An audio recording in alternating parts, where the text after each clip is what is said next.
mitra sadaya mangga urang trasidehan sadongeng nu katunda carios nyambung judulna Cipanon Indung karangan Kiliksa ayeuna nincak bagian ka 86. Alhamdulillah tamat geuning dongengna para mitra 86 episode atuh Mang Jaya sareng Kiliksa ngaturkeun nuhun oge saur Kiliksa bilih nu kasabit nami kasebat tempat kagambarkeun lakuning perlampahan kacaturkeun belembur matu banjara karang pamidangan hapunten anu kasuhun pon kitu deui ti Mang Jaya seueur kirang naon teh langkung saur bae carek seueur naon teh cariosan kirang merna hapunten da tujuan mah nyaeta kanggo ngahibur nya kitu teh para mitra namina ge dongeng di hade-hade sangkan sae di alus-alus sangkan payus di reka-reka malarsiga atuh Mang Jaya bade mungkas we carios nya Cipanon Indung karangan Kiliksa dina bagian ke-86. Billahi taufik wal hidayah. Wassalamualaikum warahmatullahi wabarakatuh.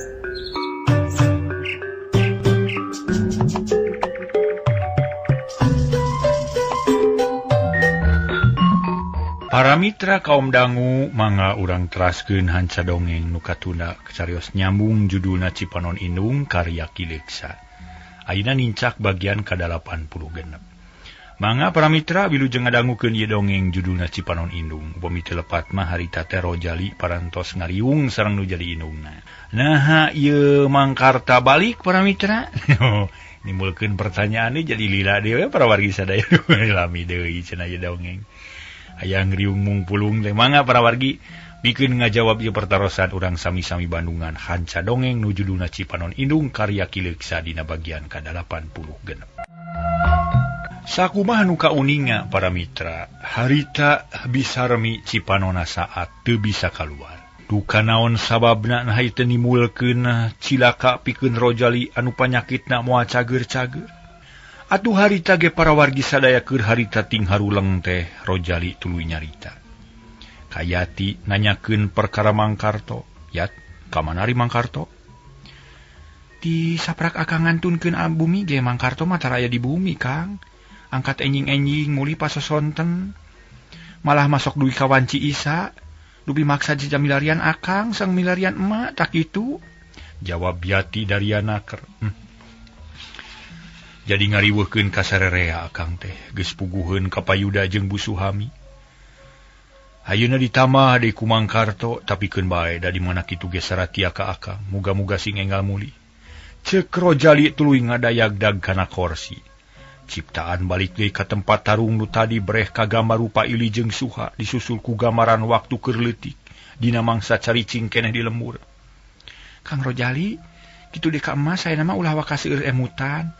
Keun ke upami salse urang badanten deui ayeuna mah mending geura siram heula geura disalin acuk ka saterasna urang taruang," ceuk Yati. Geus kitu mah Rojali tuluy mandi bebersih kitu deui bisarmi. Satuluyna dariuk di tengah imah ngadaguan Yati nu keur nyadiakeun kadaharan. Sedengkeun kaayan di luar beuki poek sora jangkrik jeung gaang patemalan, sora mesin di pabrik jempe. Kawasna mah keureureuk heula nu saterusna maju deui nepi ka subuh. Harita di luar aya nu ngadigleumpang bangun salse beuki lila beuki deukeut kana panto imah. Jiga geus biasa kolot rak mukakeun panto. Sup ka jero bari ngarahu narik napas panjang. Barang geus tepi ka tengah imah. Eta jelema ngajenghok sabab nempo bisarmi jeung Rojali. "Bagea Mangkarto mangga calik, kumaha dua bangsa teh kenging?" ceuk Rojali. "Ke, adieu saya." Karto teu malire kana pertanyaan Rojali. Sabab leuwih panasaran ka hiji awewe nu keur diuk bangun tumanina. Mang ieu teh pun biang nu sabatara bulan ka tukang diusir ku abdi. Mangga nepangkeun Mang. Rojali nu nyuk ka indungna. "Sarmi? Sarmi? Yo akang Sarmi." Gabrug Karta ngarontok ka bisarmi. Nu harita colohok bengong teu ngartieun. Atuh aya nu ngarangkul teh ngan bati kaget can ngarti kana maksudna Karta.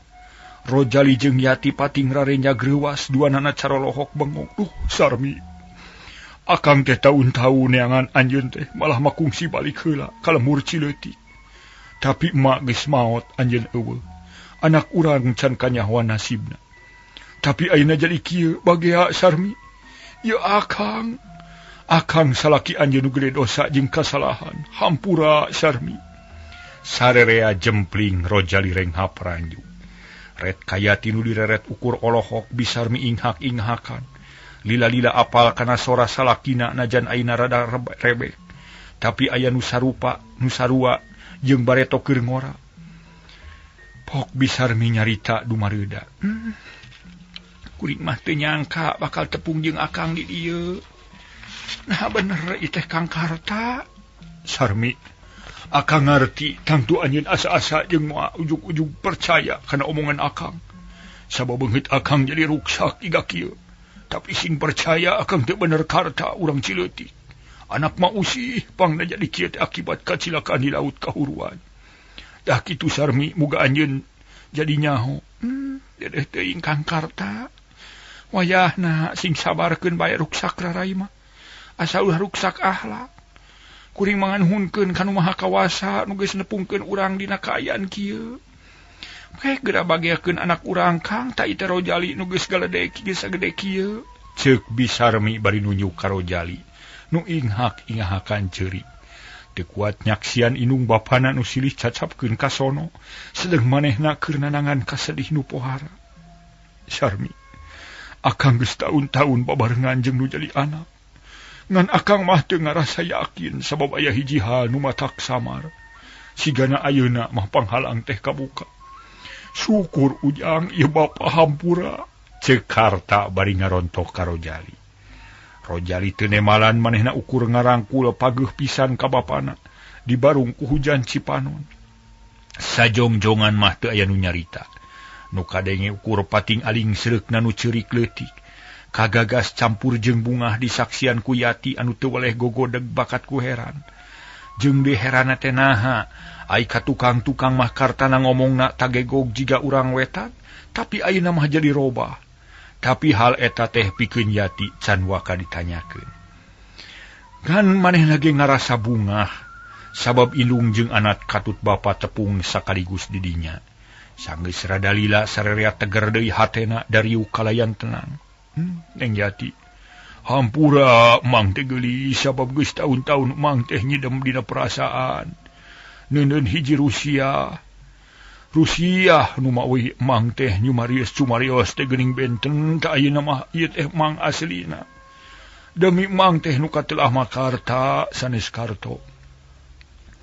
Tah kitu malah mah di zaman tuang Rama jumeneng keneh oge mang teh nyumputkeun hiji Rusia sanyana mah. Ngaran mang teh lain Karto tapi Karta pangna nyumputkeun ngaran nu asli lain naon-naon tapi pikeun ngajaga kasalamatan diri mang sorangan. Sabab kieu lalakonna teh geulis.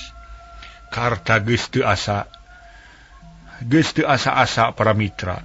Harita teh manehanana ngabudalkeun lalakon hirupna derek-dek harita keneh dicaritakeun kabeh. Ti mimiti asup ka panjara tug nepi ka danget harita. Puguh Bisarmi jeung Rojali katut Yati menipating polohok ngabandungan lalakon Karta. Tah kitu riwayat bapa teh Ujang hidep perlu nyaho. Da ayeuna giliran Ujang beda riwayat nah kumaha pangna nepi ka kieu. Lalakon abi mah panjang pa kieu geura. Barabat Rojali ngagua riwayatna. Ti mimiti init ningalkeun indungna nepi ka danget harita. Nyarita di barung ku hujan Cipanon sarengsena Rojali ditema ku Bisarmi. Nu ngadadarkeun lalakon nu matak sedih. Sarerea teu kuat nahan Cipanon hujan Cipanon jaruuh deui. Teu sangki si horeng lalakon bapa sareng mate sakitu mata ketirna. Ditambih ku lalakon Kang Rojali nu mata kagagas. Nanging sawios teu kedah janten emutan mending oge ayeuna mah muji syukur ka Allah nu Maha Murah. Nu parantos nepangkeun deui urang sadaya. Tah ayeuna kumaha kanggo nulungan Kang Rojali mah? Ceuk Yati manehna geus teu sabar. Hayang geura nulungan salakina. Nya bener nyai kitu deui ayeuna mah. Keun bae mangsa-mangsa nu geus kaliwat mah da moal ka alaman deui. Tapi kumaha ngabaran anak urang sabab indungna nu bisa nulungan. Ceuk Karta bari neuteup ka Bisarmi. Kang Karta, Cipanon kuring geus saat balas dipake ceurik nu taun-taun dilana. Nyeng ceurikan nu jadi anak jeung salaki, oge dipake nyeng ceurikan nasib kuring sorangan. Tah ayeuna kasusah jeung kasedih geus leungit, Cipanon ukur bijil sautak saeutik. Moal cukup dipake abdas, tapi najan bari jeung kitu ge tangtu kuring moal hantep kanu jadi anak nu keur katalangsara. Najan kudu nanonkeun nyawa ge moal burung dijalankeun. Asal nu jadi anak mulus rahayu berkah salamet. Hatur nuhun mak. Mugi abdi tiasa ditulungan mak. Rojali bungaheun. Moal bisa ngadadak ujang, mak perlu waktu pikeun narekahan ujang kudu sabar. Sabab perjuangan teu bisa dibabereg. Ngan emak teh samemeh rek papatah heula. Omat sing eling kana diri, sing bisa maca kana awak. Sing inget kana purwadaksina, ujang teh asal ti mana, keur aya di mana, jeung reka mana. Kade ulah kajongjonan teuing, ulah katungkulkeun ku ngumpul-ngumpul dunya barana. Sabab dunya mah alam pana. Mangsana ukur sakedeung. Pentingkeun babaeun keur maot, sabab kabagjaan teh kudu disiar pikeun dunya jeung akhirat. Ulah dunya wungkul mata kaduhung, tah kitu amanat mama. Sing jadi obor kana batin ujang. Katampi kateda pisan emak, unjuk sumangga bade dijalankeun. Syukur atuh ai kitu mah. Emak regreg ngadenge kitu mah keun ku emak rek ditarekahan. Sadiakeun cai nu bersih sabaskom. Mangga emak urang saegikeun. Rojali teu nitah kanulian manehna nyokot cai sabaskom. Tuluy dibawa ka hareupeun indungna para mitra sadaya. Ulah dibawa ka dieu tuna di kamar nu bunyi jeung sepi sabab emak butuh waktu keun katenangan pikeun narekahanana. Mangatu mah di kamar itu we supados tumanina emak. Rojali mangku cai nu dibaskom ka hiji kamar. Sok dipake salat saterusna sarerea dalahar heula kalayan dibarengan ku Sukabunga. Sakalian syukuran kanu Maha Kawasa nu geus ngalawungkeun deui antara anak jeung nu jadi bapa oge indungna. Anak indung jeung bapa kitu mah. Kocapkeun peutingna Bisarmi misahkeun sorangan di kamar sabada ngalakonan salat Isya. Tuluy salat sunat para mitra. Ditambah ku salat hajat jeung tahajud. Geus kitu ngadeluk wiridan kalayan husu nandeda ka Allah nu Maha Kawasa sangkan anakna dihampura dosa sarta dicageurkeun deui sakumaha biasana. Rupina sawewengi eta para wargi sadaya janten Bisarmi teh henteu teras-terasan salat sunat. Kulem heula gugah deui kitu we para wargi sadaya. Janten henteu ngadekul serat deui. Baskom nu geus cai ngabagug hareupeun Bisarmi. Bisarmi daku bari tungkul kana eta baskon tina wahing ku ngadoa nepi ka barijil Cipanon sarta nyak celakan kana cai dina baskom. Doa hiji inung parat kaluhur nembus langit lapis 7. Didangu ku Allah diijabah sapanejana. Sanggeus sawatara lila hate Bisarmi ngadadak ngarasa tentrem. Lugina jeung gede harapan Bisarmi teu ngarasa sedih teu melang jeung teu hariwak. Paroman bear marah mai dunya asa aman jeung tumanina. Tuluy cengkat bari ngusap beungeut. Alhamdulillah hatur nuhun Gusti. Hate abdi ayeuna tiis tentrem teu aya kahariwang. Mugi-mugi hal ieu janten cukang lantaran kanggo ngalanongan pun anak. Nuhun Gusti mugi ngahapunten kana dosa-dosa abdi, dosa salaki abdi sareng dosa anak abdi. Mugi Gusti maparin jalan anu lempeng sarta dipirido ku Gusti. Ya Allah ya Robbi mugi Gusti nang tayungan kapun anak. Tina godaan setan serang iblis anu dilaknat. Bisarmi nang tunggalaunan tuluy kaluar ti kamar. Cai dina baskom teu dibawa tapi diantep poe di kamar barang geus tepi ka tengah imah Karta jeung Rojali katut yati geus nyampak di dinya. Tayohna bae teu aya nu sare. Sabab kapanasaran hayang nyaho kana hasil pagawean Bisarmi. Pen sare sateh biasa ngalenggut makedah para Kumaha mana nah bisa diakalan budak teh? Karta nanya bari neuteup hate hariwang bisi Rojali teu cager deui. Kuring teu bisa nangtukeun Kang, sabab kuring mah ngan bisa ngadua ka Nu Maha Kawasa. Masarahkeun diri badan sakujur kanu kagunganana. Oge ukur bisa jumerit dina ati sangkanu jadi anak dihampura ku Allah. Sarta dikabul sapaneja muga-muga we Allah ngaijabah kana doa urang sarerea. Nutiluan nyebut amin babarengan sarua satujuan muntang tulung kanu agung neneda ka Allah subhanahu wa ta'ala sangkan Rojali dicagerkeun deui kasakitna. Satuluyna Rojali nanyakeun cara-cara ngadunggunakeun ubar tea. Ku Bisarmi diterangkeun eta cai kudu dipake ngumbah beungeutna Rojali sakumaha ceuk papatah santri tea. Sabada kitu tuluy Rojali kudu indit ka cai nyetrek abdas tea sakumaha bistina. Sabada abdas tuluy salat sing husu. Ari abdas marupina ku cai nu bersih pramitra. Bari neneda ka Allah menta dihampura dosa, harita keneh Rojali ngajalankeun papatah indungna. Lila pisan sujud ka Allah, hate Rojali jumerit menta dihampura tina sagala dosa. Sanggeus hatena ngarasa tentrem Rojali kaluar deui ti kamar. Gek diuk milu ngariung di tengah imah, beungeut karasa tiis teu peurih jiga tadi. Kumaha ujang karasana? Tentrem mah batin tiis beungeut abdi teu peurih. Nuhun ujang muga-muga sing diijabah ku Allah. Jung geurah sare lantaran ku cara kitu kasakit ujang bakal ngurangan atawa cager. Mangga mananging abdi mah aya keneh nu bade ditaroskeun ka bapa. Tina perkawisuha jeung ili. Nah kumaha tadi teh Pak? Rojali neuteup ka karta lantaran kaget wak kanuduaan. Bapak teh teu hasil ngaringkus dua bangsa, ukur hasil ngarubuhkeun salah saurang we. Saterusna nu rubuh dibawa kabur ku baturna. Di udag teu kasusul sabab kagok ku kendaraan nu balawiri. Akhirna bapa balik sabab leuwih penting neangan ujang batan bangsat nu duaan mah. Keun bae sugan ka hareupna kapanggih deui, jawab karta bangun handeueul. Hanya kanya mun abdi mantuan mama teu kacerek Pak. Keun bae ujang sabab ujang perlu nguburan heula awak. Musuh mah engke diperuhkeun ku Allah, dicabut kakuatanana sarta bakal apes kajayaanana.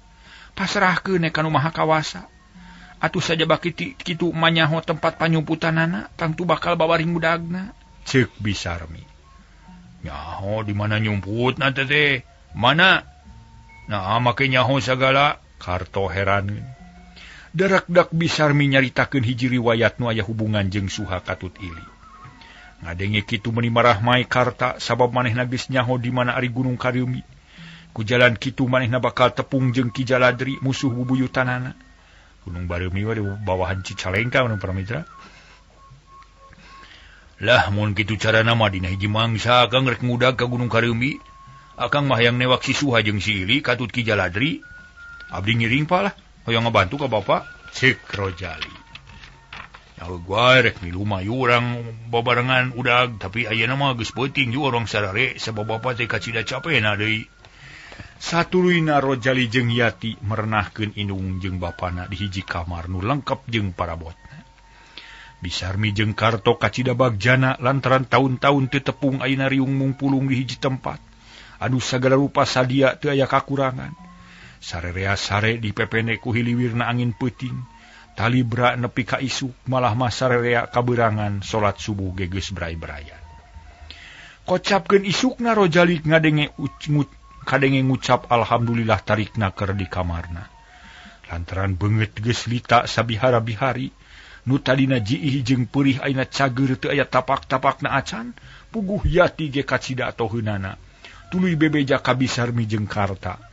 Sarerea suka bunga Rojali ngarontok ka indungna, nyuuh ka indungna suku bari ngapunten. Nyuuh kana indung suku indungna bari nganuhunkeun sababaraha kali. Bisarmi ngalima tuluy anakna dicengkatkeun bari nyarita. Geus ujang ulah kikieuan nganuhunkeun mah ka Allah. Nu Maha Murah jeung Maha Welas Maha Asih. Mage ngarasa bagja sabab hidup geus cager jeung geura cengkat. Rojali cengkat paroman marahmai. Dua kecelak Cipanunu herang rag-rag kana indung suku Bisarmi. Ma, Bapak, Yati, ayeuna sagalana rupa kasusah geus kabing jeung kabingung. Geus leungit diganti ku kabungah jeung kabagjaan. Tainu urang ngayakeun syukuran, onang Teh Lia jeung Kang Ridwan, kitu deui Payuda jeung Bu Suhami. Ayeuna pisan urang wartosan. Abdi mah satuju Kang, keun abdi mah ngawartosan Teh Lia mah nya. Akang ngawartosan Payuda sareng Bu Suhami. Adi Bapak sareng mah antosana di bumi nya. Bener kitu we. Yuh. Harita keneh Rojali jeung Yati arinit ka tujuan masing-masing. Ari Bisarmi jeung Karta ngadagoan di imah bari ngobrol suka bunga. teu bosen-bosen ngaguar lalakon masing-masing nu memang moal bisa dipopohokeun najan nepi ka kiamat oge. Gancangna carita sararea geus kumpul, barang datange langsung Rojali nerangkeun maksudna, sarta ngabejakeun yen inung bapana geus kapanggih, puguh sararea menipating rarenyag, tapi akhirna mah marilu Sukabunga, sungsong marunjungan ka Karta jeung Bisarmi bari silih bageakeun. Satuluina diayakeun syukuran kanu maha kawasa ditungtungan kudahar balake cerakan, dibarengan ku Sukabunga recok nu ngobrol, medar riwayat masing-masing dilawungkeun kabeh atuh jadi rame matak bunga.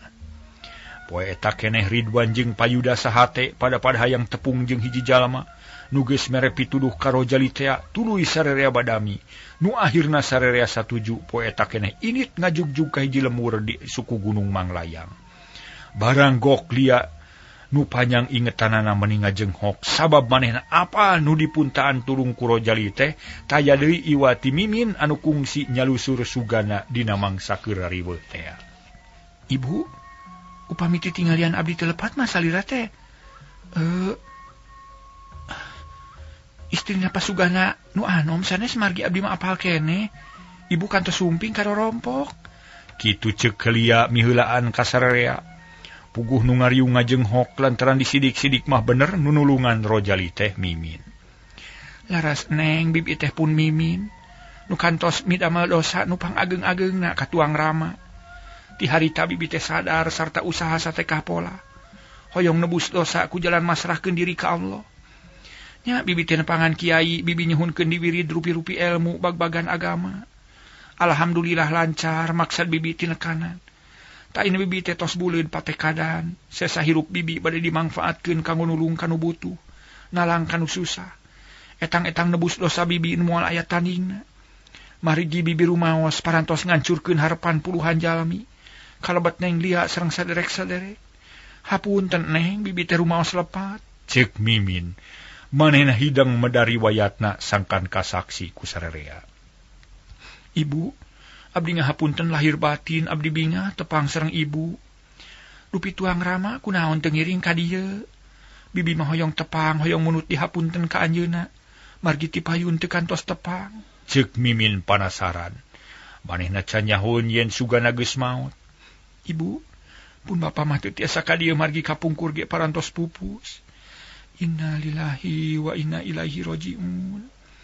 Mimin tanggah bari carindak-dak katarati korona lok-lokan, hate sedih asa ancur, rumasa boga keneh dosa nu can dihampura ku sugana. Nen, emut keneh kapun bibi, Bisarmi ngagebah kanu keur sedih, atuh meuni curing hak Mimin teh manehna melong ka Bisarmi. Bisarmi, bagea bibi kumaha ari Kang Darta, di mana ayeuna? Ceuk Mimin maneh ingeteun ka Sarmi. Nukung si katabrak ku sedan. Atuh para mitra sadaya, teu terang nen margi kapungkur ge teras papisah ayeuna mah pangna bibi ka dieu teh bade nganuhunkeun kana jasa-jasa nen nu parantos nulungan pun anak duwi kadamang deui. Ceuk Bisarmi. Saha tuang putra teh? Ieu pun Rojali. Leres ibu abdi pun Rojali nu ti payun ngahaja ka dieu. Nyuhunkeun landong teh. Kasalira ayeuna abdi parantos biasa deui, nuhun ibu. Ceuk Rojali bari neuteup. Hatena ngarasa tentrem Mimin ungut-ungutan. Lila pisan neuteup ka Rojali dina kaayaan kitu Payuda ge ngedalkeun eusi hatena nganuhunkeun ka Mimin kitu deui Ridwan. Syukur alhamdulillah bibi ge bungah ujang. Ngan omati ayeuna kapayun sing gumati kanu jadi indung. Kudu hormat jeung satia sabab Allah moal ngahampura ka hiji jalma. Lamun teu dihampura ku indungna. Bagja ujang mah muga-muga sing jadi jalma soleh. Ceuk Mimin dariana kerep. Satuluina sararea ngobrol ngaler ngidul masing-masing medari wayatna. Nu aya hubungan jeung Mimin. Akhirna Karta ngajak balik lantaran manehna boga keneh kawajiban. Pikeun nangkep Suha jeung Ili katut Ki Jaladri tuluy amitan ka Mimin bring muru mobil dius ka Bandungkeun. Para mitra kaum dangu, dina waktu nu geus ditangtukeun. Karta jeung Rojali arindit ngajugjug ka Gunung Kareumi. Pakaian Karta jeung anakna teu beda jeung pakaian Jawara. make baju kampret jeung calana pangsi, ngahaja make pakaian kitu pikeun mancing Ki Jaladri jeung baladna sangkan kaluar ti panyumputanana. Wanci asar Karta jeung anakna tepi kanu dijugjug reg duanana eureun terus nitenan kaayaan di dinya. Nu tetela gunung pika keungeun loba jurang cadas nunang tawing. Di mana kira-kirana si Ili jeung Suha teh, Pak? Tuh, Bapak ge can bisa nangtukeun. Tapi Bapak yakin maranehna teh moal jauh ti wewengkon ieu. Yang dipasti maranehna teh aya di tempat ieu sabab si Suha tatuparna ku Bapak. Ieu atuh urang milari ka ditu, Pak, sugan kapangi guhana. Teu kudu urang dagoan we di dieu ujang. Sabab di ditu mah tempatna kurang laluasa, teu matak untung pikeun urang. Mending urang tangtang sina bijil tina panyumputanana. Cek Karta bari tuluy nitenan jurang-jurang nu matak lalawang. Manuk pating kalayang luhureun gawir nunang tawing. Mangga tu abdi mah ngiringanna, Pak. Gero Karta ngagorowok tarik pisan ngagunakeun elmu laut nu sok digunakeun basa keur jadi bajag laut teh. Sora Karta bisa naningan sora omak nu pating jelegur. Pating saleor ka unggal madhab, harita oge sora Karta teu buru-buru beak bulak-balik di jero jurang. Aweuhanana mata keung puting garero ka unggal madhab. Rojali nepi ka ngusapunuk manehna ngarasa keung kaget ngadenge sora bapana nu aneh. Kawa sora setan nu keur lulumpatan ka unggal tempat. Tapi Rojali teu obah tetep ngajanteng gigireun bapana. Cep sora Karta jempe aweuhan geus beak, hiuk angin ngaguruh ti beulah kidul. Maniseah kalebak dibarungku sora ajag babaung, di jomantara ricit sora manuk buah, nu pating alabring nangtang hujan. Samata keung parek bijil musuh kitu, sabar ke Ki Jaladri moal burung bijil. Sabab manehna dangtu apal kana sora bapa nu sok biasa digunakeun di laut. Kakarage jempe Karta nyarita corelat, pelesat aya bayangan hideung kaluar tina gawir jurang. Belesat dituturkeun kunu sejen cedeg aya jalma nincak lemah angang kira-kira 2 tumak ti Karta. Barang geus sidik tetela Ki Jaladri jeung Ili cakakak sareuri. Rek setor nyawa sia teh Karta, ceuk Ki Jaladri bari nulak cangkeng. Buuk nu jabrig nutupan punuk ririaban katebak angin. Kumis ngaroyom kana bibir jiga bujur hayam. Jaladri, aing datang lain rek setor nyawa deuleu. Tapi rek ngayakeun balitungan jeung sia, pasrahkeun si Ili jeung si Suha. Ku aing rek dibawa ka kota, lamun teu dipasrahkeun sia di podaran ku aing. Ceuk Karta bangun gemes. Sifat nu kasar jeung barangasan bijil deui kapangaruhan ku sikep Ki Jaladri nu tetep jiga baheula. Da kudu bola babacot sia Karta. Ieu lebok ieu. Sabrut Ki Jaladri narajang lir kilat. Dituturkeun ku Ili nu nyerang ka Rojali atuh teu bisa dicegah leuwih keur tarung ngadu ilmu. Ki Jaladri ngalawan Karta ari Ili ngalawan Rojali silih sabat silih gitik silih tajong silih tonyok kabeh kesit jeung rancingis. Sanggeus kira-kira sajam lilana Ki Jaladri mimiti jengkel sabab musuhna nu dianggap lemah teh tetela masih keneh jagjag sarta bisa nakisan serangan kalayan gampang. Ki Jaladri bijil amarahna.